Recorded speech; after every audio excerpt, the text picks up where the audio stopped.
The Incredible Hulk is back on a horror journey, basically doing more Immortal Hulk storylines. Today we'll be covering Incredible Hulk 1 and 2.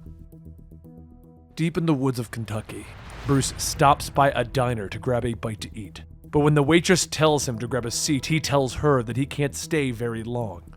If she could, he just needs some sandwiches to go. She tells him that that's fine. That'll be $11.78. And make sure to bundle up tonight. It's going to be a cold one, especially for a puny little thing like you. Bruce stares back at her. What? The waitress's voice begins to change, and the Hulk speaks to him. I warned you. You should have stayed away. The waitress continues to count the money that Bruce handed over, and when she goes to give him his change, he's already gone. Outside, Bruce makes a break for the woods, begging the Hulk, please, don't do it. It's not their fault. Please, don't. But Bruce sees the green, glowing eyes of the Hulk over his shoulder, telling him, no, it's your fault. Your fault. The next time Bruce blinks, he screams as he wakes up in a crater created by the Hulk, asking, how long? Where's... He gets up and he can hear the sirens going off in the distance and a pain in his dislocated shoulder. He snaps it back into place before seeing the scene before him. The diner smashed, and the words, your fault, written all over it. Later, a special unit comes to investigate the diner, but something is off with them. The leader of the group walks into the forest, looking around, and she tells the other men to follow her. A man kneels down, stating, yes, eldest. Eldest, I may keep one, I'm so hungry. The eldest pats the man's hair, looking at him. You haven't eaten since Viridian, poor thing. Do as I bid, and then we feed. The man tells her, thank you. I'll make you so proud. But then the man's bones and joints begin to pop out when suddenly his body splits apart as a twisted and vile creature pulls itself out from within. Soon that creature leaps into the trees and begins to search the forest. And not far away, a young girl runs down the street screaming to get away from her as her follower shouts at her from a car, yelling, I'm gonna kill you! At that moment, there's a loud noise and a bright light within the forest, and the man swerves off the road, hitting a tree. The girl asks what the hell was that, and as she gets closer, she can hear men shouting, please, don't resist, Doctor. Mr. Stark is waiting to. The FBI agents are surrounding Bruce. They're entrapping him in a dome of light as he tells them, you can't be here! He's hunting! The Hulk isn't playing Avenger anymore! This is between us! Recently, I locked the Hulk away, but now he's out and he wants control. Permanently. It's just a matter of time. A few of the agents look at each other asking, should they? But while thinking of releasing him, Bruce begins to change color and he looks at them. It's too late! His bones begin to pop out of place as his skin turns green and begins to grow until the Hulk takes control. Mine! This body's mine! Banner's mine! Tell Stark, leave me alone! After swatting away the agents, Hulk begins to walk off into the forest, all while the girl from before watches. Suddenly she hears coughing coming from behind as the man falls out of the car. I'm gonna kill you! Telling lies about me. Been a real pain in my butt since. The girl runs over, punching the man over and over, shouting to leave her alone. Just leave her alone. And after beating the man, the girl's hood falls back, revealing a scar across her face. As she catches her breath, she pulls her hood back, and she follows the Hulk. But once she's gone, the creature from before jumps out of the trees, beginning to sniff the dead man. Lies about me. Lies, telling lies. Moments later, the eldest walks out, stating that she told him that he could feed after he completed his task. The creature, now transformed into the man, wipes his face, burping. It's done. I found him. He points off into the woods, stating, the one they call the Hulk. It's the fractured son. The eldest looks at some of the green blood left behind, telling him, it is him, isn't it? Oh, we're so close now. The reformed creature tells her that the Hulk and his vessel, they are enemies. The vessel fears him. She tells him as he should, fear has been the truest form of worship. If the vessel wishes to be rid of the god flesh that he wears, all the better for them. The eldest turns back, telling the woman that with them, she has served them well, even if there is something of the green door in her. When she was mortal, the Hulk's vessel was her mate. The woman says yes. The Hulk was her husband. But Bruce will never let her have the Hulk. The Hulk will kill her if she tries. The eldest laughs. Your predecessor tried. This one will fare no better. She can feel them wriggling about, trying to cast her out of her mind, and even still, they are the child of the mother of horrors, and she is their eldest. She then calls out to those who can hear her, calling out to all of those who hide from the sun, those who dwell in the caves, the ones who have been named monsters. As the eldest, she commands them by the will of the once and future ruler of the earth, the almighty mother of horrors, to seek out the fractured sun, the one men call the Hulk. His spirit is that of a willful brute, that of the one below all, their enemy. But his flesh is theirs by right.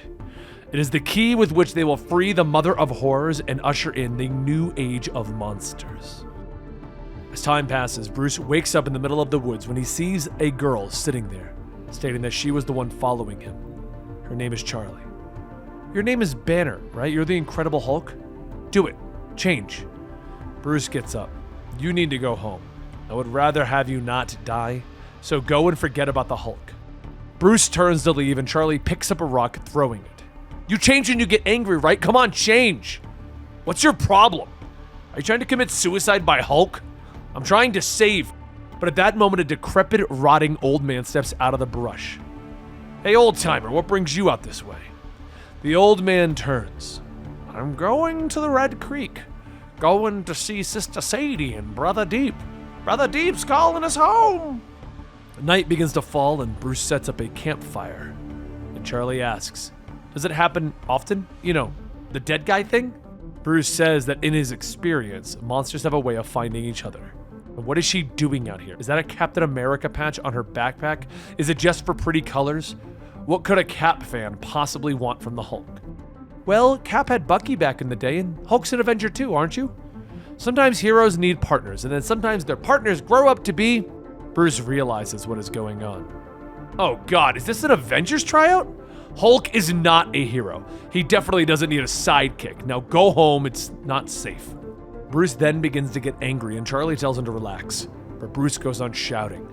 The Hulk is trying to come through all the time now. I don't know how long I can...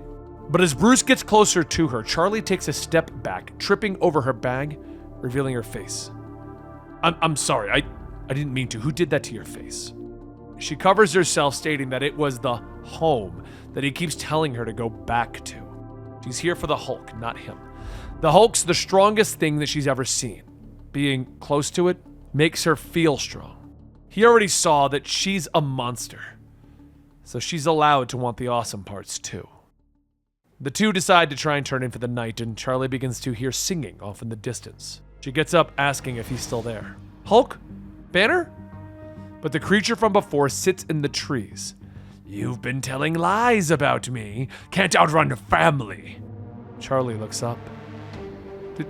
Daddy? What's that singing? Charlie's father tells her. That's Brother Deep. Eldest woke him. Him and all the rest. Brother Deep's family too, you see. We're all looking for the fractured sun, and that means that they're coming for you too. She stands her ground. I'm not scared of you anymore. I kicked your ass last time.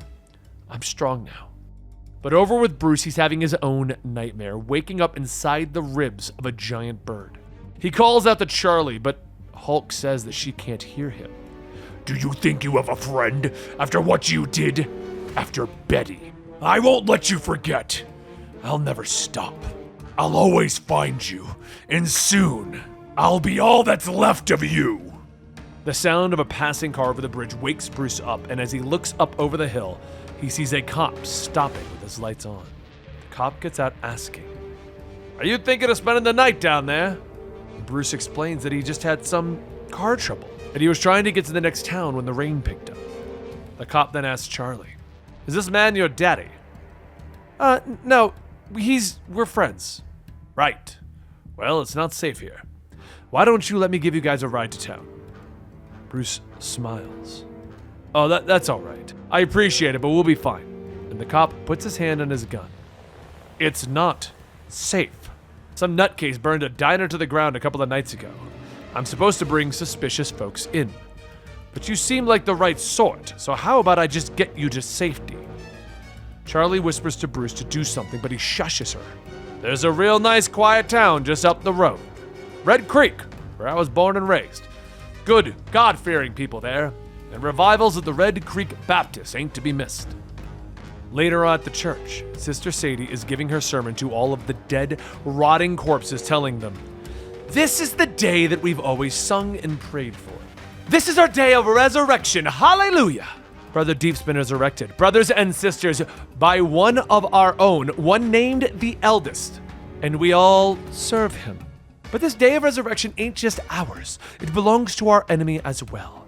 Brother Deep's enemy is born again from his green door. He walks among you, and to send him back to perdition, we are called upon to do what we must always do. Sister Sadie looks down at the pews asking, is that Brother William? And who do you have with you today? The cop now enters. Oh, I've brought some friends, Sister Sadie. Raised outside the light of Brother Deep, but good folks. Sister Sadie says that that's fine and well. Did you bring them to join our fellowship? And William says that he brought them as an offering. Bruce and Charlie are grabbed and pushed to the front, and Charlie struggles, shouting, you just have no idea how bad you all just messed up. Come on, Bruce, do it! Bruce begins to ask the Hulk for help, telling him that he really needs him. They're going to kill the girl. Yeah, but first they're gonna kill you. Within seconds, Bruce is placed on the altar and stabbed in the chest, while the congregation all sing their praises. And there's a sudden boom sound. Charlie smiles, hell yeah! And then Sister Sadie looks over. It's you, the fractured son! There's another boom and another one, and then Bruce's eyes open wide, filled with gamma radiation. And before anyone could do anything, the Hulk comes out, screaming! And that concludes issue 2 of the brand new Hulk run. Now, I'm really enjoying this one. It's bringing it back to the Hulk that I truly enjoyed with the Immortal Hulk run. But what do you guys think? Do you think this is a good return to form for the Hulk? Did you enjoy the Spaceship Hulk run that just recently ended? What is your opinions? Let me know in the comments down below. And yes, I know we didn't finish the Spaceship Hulk run. If you want to see the ending to that one, just let me know in the comments. We can still put that out as one big full story, the whole 14-issue run.